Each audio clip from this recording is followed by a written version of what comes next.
Toddler with some pretty loud opinions. First and foremost, the fact that you most certainly cannot read yet must be acknowledged. Therefore, I would like to please request that your parents, or whoever is in charge of you, read this letter to you on my behalf, preferably after nap time. You should be sharp and attentive when you listen to this. You owe me that much. Our first encounter occurred in the pasta and Asian food aisle.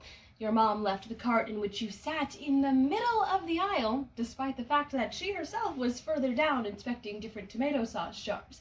Decidedly very bad cart etiquette. I just needed to get to the rice noodles, but I couldn't fit my cart on either side to get by, and moving someone else's cart, particularly when it contains a child that isn't yours, is also decidedly very bad cart etiquette.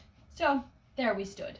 Sat, in your case, waiting for your mother to choose between Prego and Bertolli.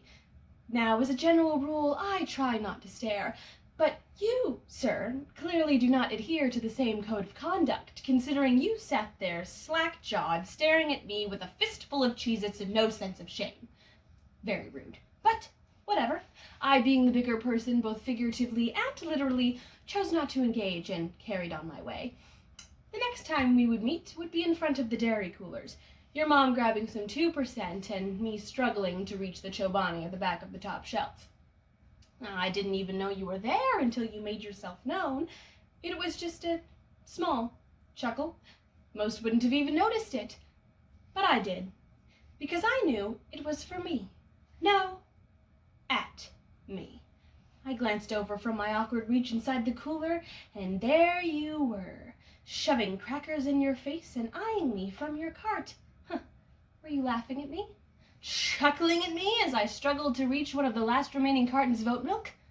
I have to assume you were, which is pretty bold for someone who's still trying to nail the wheels on the bus hand motions.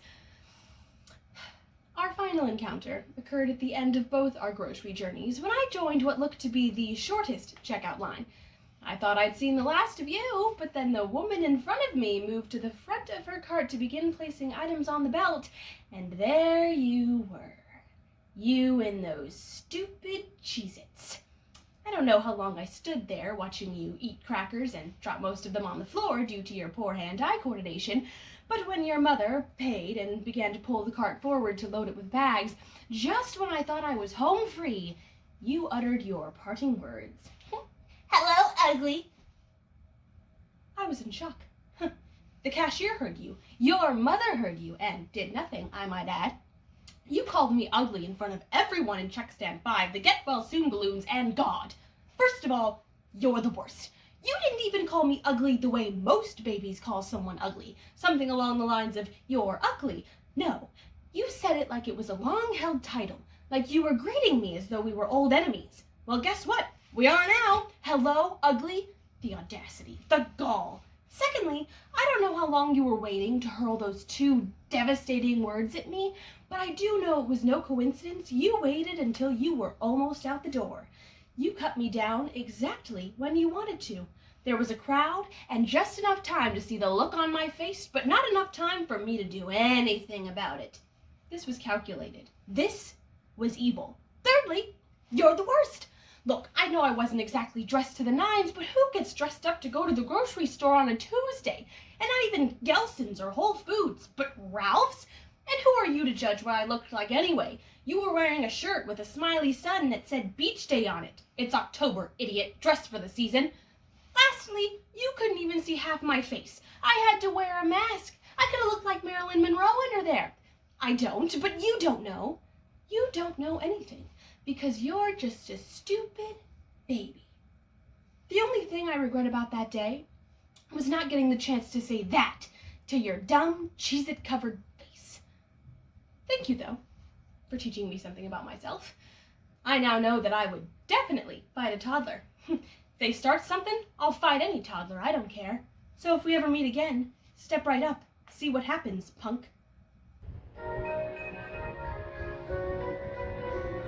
Raindrops on roses and whiskers on kittens, bright copper kettles and warm woolen mittens, brown paper packages tied up with strings. These are a few of my favorite things. I Cream-colored ponies and crisp apple strudel, doorbells and sleigh bells and schnitzel with noodles, wild geese that fly with the moon on their wings. These are a few of my favorite things. Girls in white dresses with blue satin sashes, snowflakes that stay on my nose and eyelashes, silver white winters